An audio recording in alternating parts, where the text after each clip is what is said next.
Okay, what I find completely amazing is the denial that we have.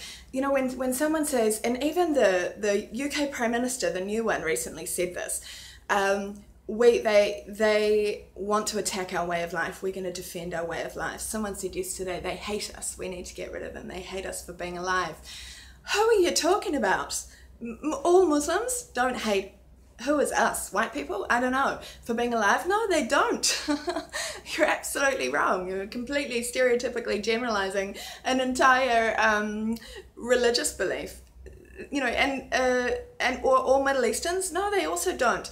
They may hate the countries that have bombed them and bombed their cities to pieces and killed their family members for years now in order to secure resource contracts locally that allow our economies to keep going at the most efficient possible rate.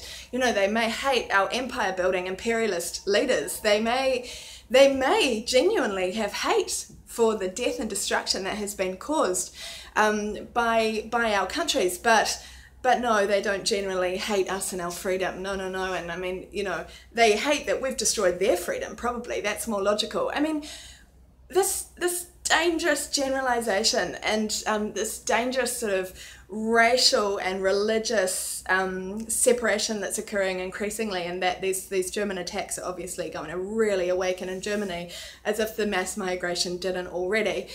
It's so concerning because it creates a state of civil war, but it also means that the normal people don't concentrate on what's really going on, which is the empire building, which is our politicians who are definitely entering these wars and escalating these wars for the benefit of their nation state companies and their defense industry companies, who make millions and billions of dollars of revenues and profits off these wars, and the resource companies and construction companies that then get to go in, if the war is won by the Allied forces, get to go in and rebuild the country for great profit. They get to go in and take control of the resource contracts for great profit. This is a money-making economic exercise.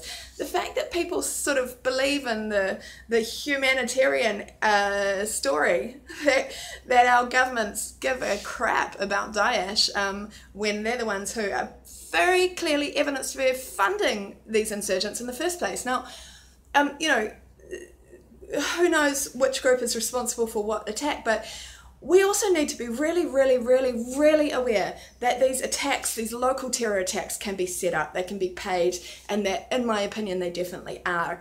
And because, you know, the most recent example, which I posted on Facebook, is the fact that the same Israeli photographer was at the Nice attacks and the Munich shooting 1 week apart, right ready to catch the action. I'm sorry, that's not a coincidence. That's almost flat out evidence that those attacks were related and that they were set up by the same groups.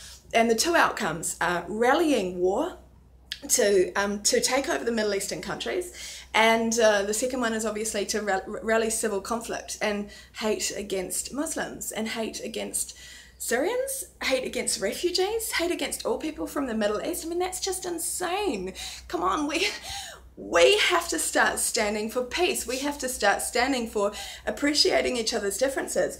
We have to accept that we have responsibility for making some people in the Middle East very angry, possibly even hateful. Because whilst we let our governments bomb their countries and their families, we are responsible for inflicting great terror and great pain on these people. So we have to say sorry for that. You know, Angela Merkel's response to these violent attacks should absolutely be, we are sorry for whatever we have done to you that has made you hate us so much that you would kill innocent people as a retaliation or as a statement.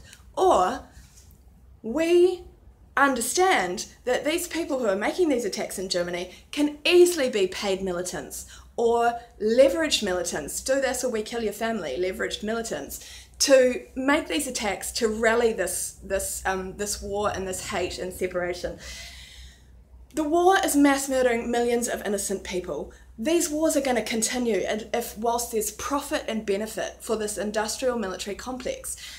They, I believe, have control of our politicians, and the politicians are, instead of responding like responsible, wise leaders and saying, We will not retaliate with violence. We will retaliate to violence with peace. We will lead by example. No, no, no. They're going, yeah, one person over here killed some people, so we're going to go to that other country just because that person was born in that country. So irrelevant. But, okay, we're going to go to that other country and bomb hundreds of their citizens to death at a time, while saying that we're chasing insurgents, when really, if you look at all the rhetoric anyway that comes out of these intelligent officers or these political mouths, they are definitely trying to just overthrow Bashir. That is definitely the agenda. They've made him into another Gaddafi, Saddam boogeyman that we have to rally the people to want to overthrow, when he's the legitimate leader of that country. That country was never running Sharia law or extremists. They had a good economy. They were very, very, very good to women in terms of, in relationship to all the other Middle Eastern countries. You know, they were quite a stable country until our governments went in to steal their resources and steal control of their nations and kill millions of their people and make millions of their people into refugees. There is a problem. This is about individual violence and nation-state violence. This is not about race and religion. And sorry for the hate, people full of hate who want to go, yeah, kill all those people. We have to be the policemen of the world, living vicariously through your mass murder, death machine, military complexes. Sorry, get over it. We need to start looking at how this world can be peaceful, or our children are going to live in hell. So that's why I'm recording these unprepared rambles. Okay, ciao.